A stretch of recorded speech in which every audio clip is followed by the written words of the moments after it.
Autódromo Hermanos Rodríguez. That is where we are for the first race of Region 2 of the NASCAR International Cup Series, live from Mexico City. Here we are racing at the oval configuration, and just the next, not the next race, but the race after this one, we'll be going on the full-on road course configuration. We have the 527 of Zach Johnson starting in the front, with the 16 of Luis Fontaine in second, rocking a very cool new paint scheme, as you can see here. Pasquale in third, Luis Gustavo de Marza in fourth, Kronberg in fifth, and Martin in sixth. 16 laps around this oval configuration. What is unique about this track, despite being a perfect oval, is that turns 3 and 4 do have slightly more grip than turns 1 and 2. So figuring out which turns you want to take a higher priority in is very important in these 16 laps. And speaking of that, we are underway here.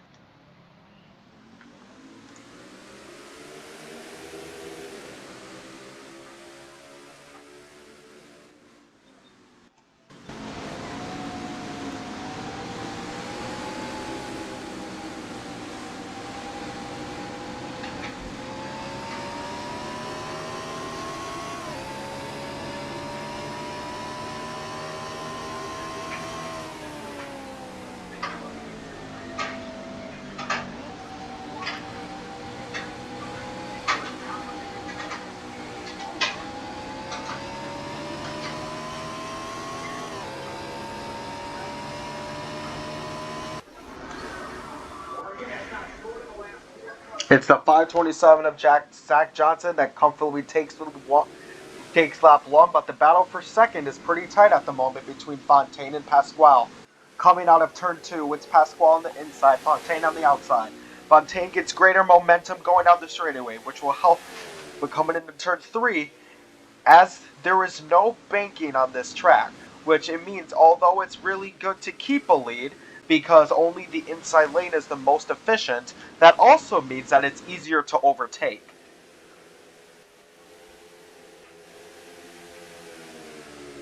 Meanwhile, the battle for the fifth is pretty intense between a few cars here.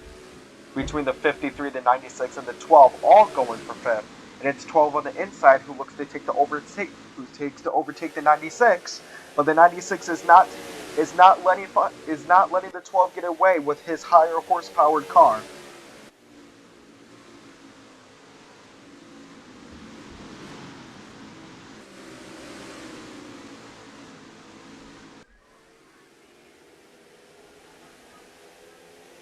Well, it's still Lamardi on the outside and Kronberg on the inside.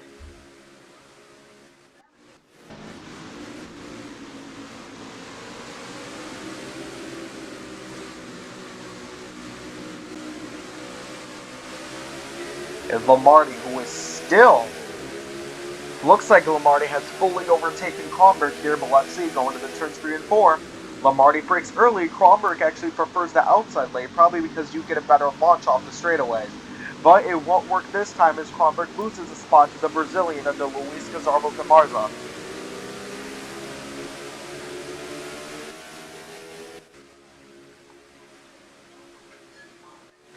Let's work our way back in front where it's Zach Johnson who has a very comfortable lead, but a very good battle for second between Fontaine and Pasquale, the 16 and the 44.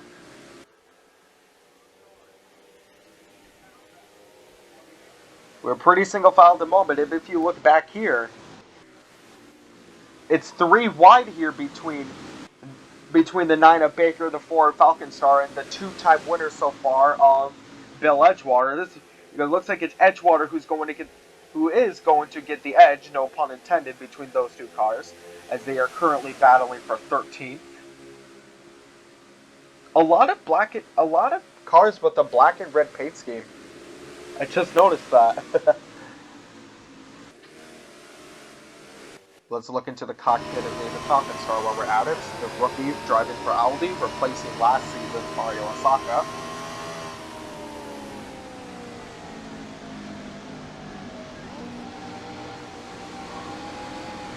You will see cars going into turn 3 and 4 and 1 and 2 downshifting, but there are some drivers, which I believe Lamonte Martin said before before the race, and he prefers to just keep it in third gear. A lot of gear ratio strategies going on here.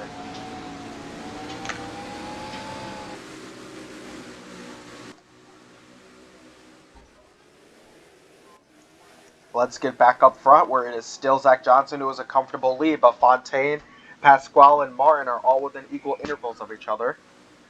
Here's Buck with Huckleberry, though. He's looking to make a move on Martin.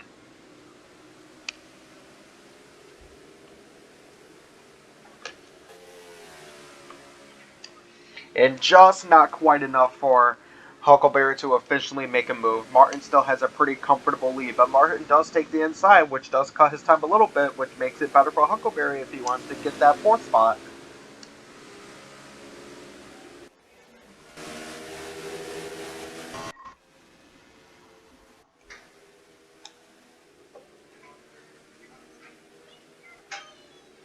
You see here, right from just outside the starting finish line, this is what most of the fans in the front row see. And as you can see here, it is still Zach Johnson who has a comfortable lead. We are halfway through here. Looks like Lamarty and DeMars are in a pretty good lead here. Oh, here we go. Here's Huckleberry and Martin looking for a very good battle for fourth.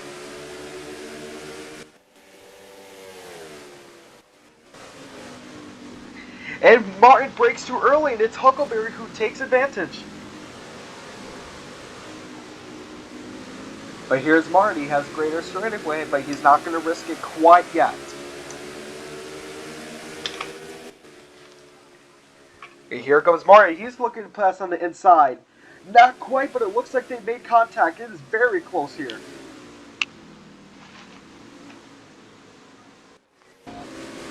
Let's get the cockpit view of Martin to see how he's handling this. As you can see, he is staying on gear 3 the entire time with no intention of downshifting. You won't get as much top speed, but you do get a better acceleration coming off the straightaways, and Martin knows that. He goes very tight coming out of turn 4, and he's able to get momentum and pass Huckleberry into the fourth spot. Meanwhile, up front, it's very close here. It looks like Luis Fontaine, Martin's teammate, gets right just about 3 car lengths behind Zach Johnson. All it takes is a well-timed dive bomb, and Fontaine could take the lead. The 44 Pasquale not that far behind.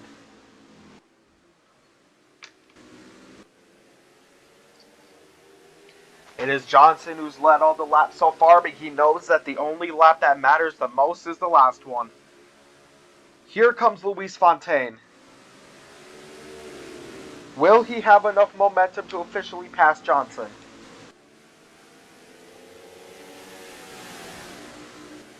Meanwhile, very good battle for the last spot in the top 5 between Lamarty and Huckleberry. Let's see if Lamarty makes a move. He already made one against Kronberg earlier in the race. Again, as I mentioned, with the track being completely flat, the best time... Oh, and Martin is into the dirt, but he's able to recover, slows down a little bit, and he might have the battle with Huckleberry again.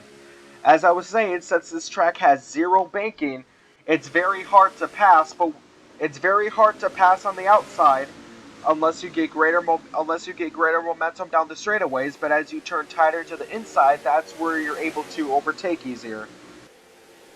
Do you want to take the inside to overtake on the turns, or do you want the outside to overtake on the straightaways? That's the strategy here, as we have just 3 laps to go.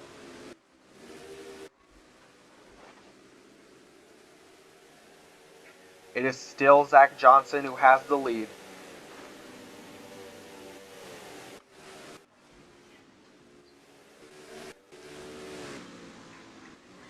But here comes Luis Fontaine, just half a second behind Johnson.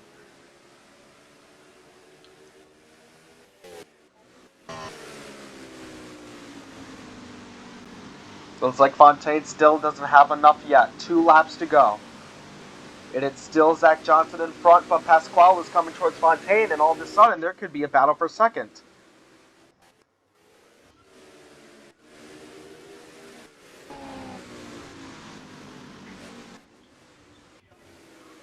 we go, and we do have a great battle for second here between Fontaine and Pasquale. Looks like they're going to be too wide going into the straightaway. Pasquale is quicker going down the straight.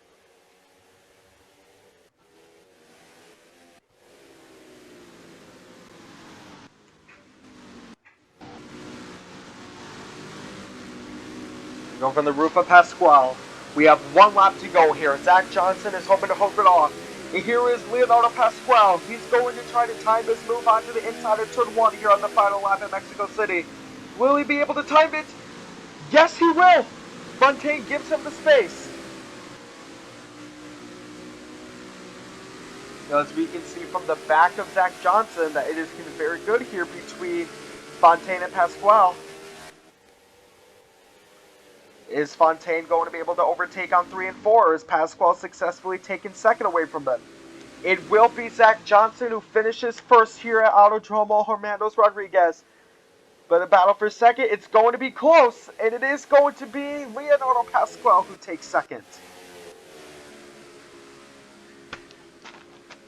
The 16, the 70, and the 53 take the rest of the top 5.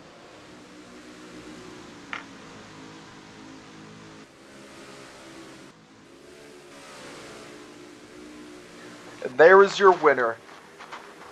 Just his second year in the NASCAR International Cup Series after finishing top 5 in his rookie season. A lot of high expectations for Zach Johnson, and so far so good as he gets his first win of the season and the first win of Region 2.